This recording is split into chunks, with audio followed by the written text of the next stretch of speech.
This is the Pro Audio Suite podcast.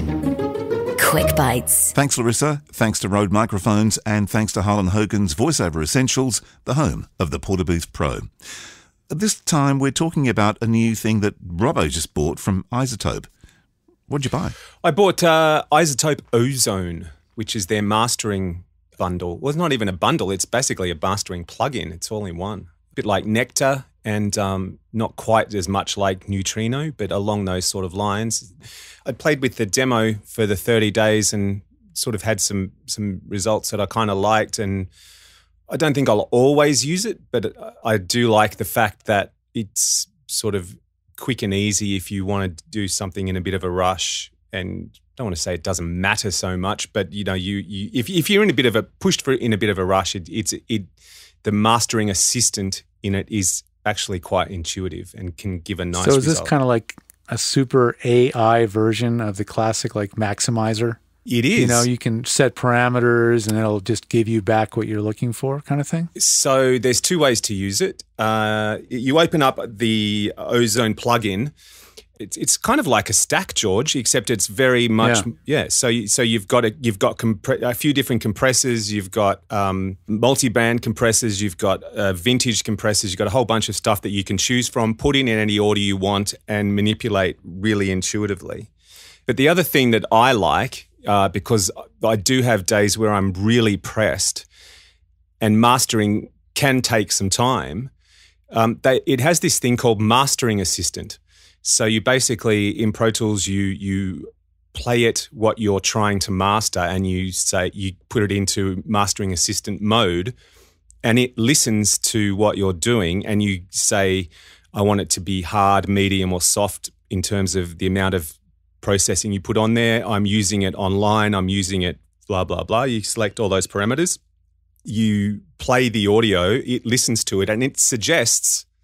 Basically, it comes up with a whole bunch of settings and says, hey, this is what we've come up with. Now, I've never gone, that's fantastic, I'm going to use that. But what I have been able to do is go, oh, okay, if I just tweak this and I'll just change that and blah, blah, blah, and bang, I'm done. So what can sometimes be a 25-minute, 30-minute process for some things, especially sort of big imaging productions that have a whole lot of bangs and whooshes and sub stuff going on and all sorts of shit, it can take that down to like 10 minutes. And that's sort of the reason I've gone to it. Wow. You wanted something to just automate and streamline that stage of your production. Yeah. Like I said, I don't always want that, but there are times that it's just a time saver and an absolute killer in terms of, you know, it still sounds great, but it's taken me a third of the time. It's really interesting. It's very clever, obviously. The other thing you mentioned before we actually started recording was about podcasts and levels. Yeah. I never knew this, and I don't know if you knew this, George, but I was in the process of getting my head around Ozone and how it works. I've been watching a bunch of YouTube videos of just different people using it. And one was someone setting up for a podcast. And one of the things they mentioned was there's this unspoken convention that podcasts get mastered at minus 16 LUFFS, which I'd never heard of. Wow. Which, for me, it's really loud. It's pretty loud, yeah. Isn't it? Yeah. It's loud for spoken word. I mean, for music, it's not. No. But for spoken word, that's pretty loud. Well, yeah, when you consider... What, TV's minus 24 here, and I think you said you're pretty sure it's minus 24 over there as well. It is quite loud. Everything's relative, right? It's in context of what sort of makes sense for the medium. And so I guess they're trying to find this like sweet spot that's between music and TV, I guess, is my best guess. I can speak a lot more to what are the specs for audiobooks, because if in the world of voiceover editing and production, at least that my clients deal with, getting the right average volume, or RMS, which is roughly equivalent to LUFFS. It's not exactly the same, but similar. Then they have a range that they're always shooting for, which is really between minus 23 and minus 18. So if you came in higher than minus 18, that would be considered just too hot for an audiobook. And so I'm pretty used to how that sounds, and it's pretty in your face. It's pretty loud. So 2 dB louder than that is quite intense. It's to me, it's almost kind of like you're being yelled at the whole time. So I'd be reaching for the volume knob. But the interesting, the other thing that occurs to me is I don't listen to a whole bunch of podcasts, but I'm a bit of a woodworker in my spare time. And when I'm in the garage on a weekend, I do stick on 2 or 3 podcasts that I do like to listen to. And I notice every time between each one, it's like, I can't hear it anymore, or this one's too loud, I've got to turn it down. So I'm not kind of sure how many people even know of that convention, let alone use it.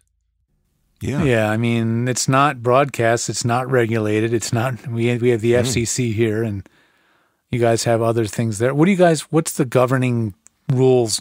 What's the organization that governs the rules about levels and things for broadcast? They change their name so often, but I think it's Free TV now. Is that what it's called, AP? I think Free TV Australia. I have no idea. From memory? No idea. They've changed, but in the 30 years I've been in this industry, George, to give you some idea, they've changed their name about 8 times. So I really don't know.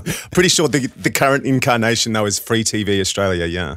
It's probably not FCC here either. It's something else. Yeah. So what's the RMS for radio? There isn't one. Well, there's no set one here. It's just whatever. It's the Wild West, as loud as possible, right? Yeah, that's right. Yeah, I mean, what goes to the transmitter, they try to get it as loud as compress the living shit out of it, EQ it as hot, as bright on the top end as you can, and stick a whole bunch of fake low end in and wind up the compression, and that's the convention, really. Yeah. Interesting. But it's funny with the podcast thing, because I guarantee, because I'm the same, I listen to different podcasts and they're all over the joint. It's actually a bit of an enlightenment to find out that there actually is a standard that we should be sticking to. Well, where are we coming in at? What if you were to load one of ours and run it through an analyzer? What do you think come out at? I have no idea. I master us to -3 in terms of peak. And I think we're about -20 VU. That's where I master. -20 VU. So when you say VU, that's sort of like the average. Average. Yeah. So okay, that's where I master us to. I you know what? I listen to a lot of podcasts, and when ours comes up and I love hearing because what I use is I hate to admit it, but now I'm using Spotify for podcasts. But when a podcast, I have them in a queue, and so it goes from NPR National Public Radio to This Week in Tech to Radio Lab. It's all, I'm bouncing between all these things. And when ours comes on, it's right in the pocket. It's definitely not low at all. Yeah. And it's not like, whoa, God, man, we got to back this thing down either. It seems to be pretty much in the sweet spot. I think that's where most people would mix to, let's be honest, really. I think that's... Well, that's what you hope. If you knew what you were doing, yeah. Yeah. Unfortunately, when you use the term, if you know what you're doing. Yeah, I don't know. Hey, speaking of podcasts, just quickly, and tying back to our last episode with the guys, we had the conversation about processing voiceover. Yep. I've got a mate who also does a number of podcasts, and they had an American voiceover guest on their show who processed their voice, but processed it in terms of, this will sound great on TV or radio. So heaps of top end, heaps of compression, blah, blah, blah, which is, of course, as this mate of mine was relating to me, is the exact opposite for what you want if you're doing a podcast, because you're already in someone's head, because most likely they've got headphones on, so you don't want too much top end so that their ears are bleeding after half an hour, and you certainly don't need a bunch of compression. So I guess I was coming back to the discussion that we had about Robert and I and Carson and Bo. That was probably it was just timely, I guess, is the reason I'm telling the story. It was a great example of why sometimes overdoing it or even doing it at all is perhaps not such a great idea. Well, you know what? Because I had to know, I downloaded right off of our website the last file we did, the quick bite on in-ear monitoring. And maybe it wasn't the last one, but it was one that we did. I downloaded it. I loaded it right into Twisted Wave, and I hit Analyze. Do you want to know what it says for LUFFS? Yeah, go on. Are you curious? So it has a global LUFFS, and then it has a per-channel LUFFS, so a left and a right. Give us the global. The global LUFFS of the episode is 13.58. Whoa! There you go. Wow, we are pumping out, aren't we? We are pumping it, baby. See, that's the radio. That's the radio imagery in me. Make it as loud as you can. So I got to say, like when I listen to the show, it's right up in your face. It's clean. It's clear. It's punchy. I never thought of it as overly loud. So I guess we're kind of at the high end of the spectrum. But it's you do such a good job of the mix and the mastering that it doesn't, to me, call attention to itself like, oh, God, it's crunchy and blah, blah, blah. No, it comes off. So that's the way the analyzer in Twist-A-Wave hears it. So yeah. Well, there you go. Yeah. We are big and proud. Big, loud and proud. Big, loud and proud.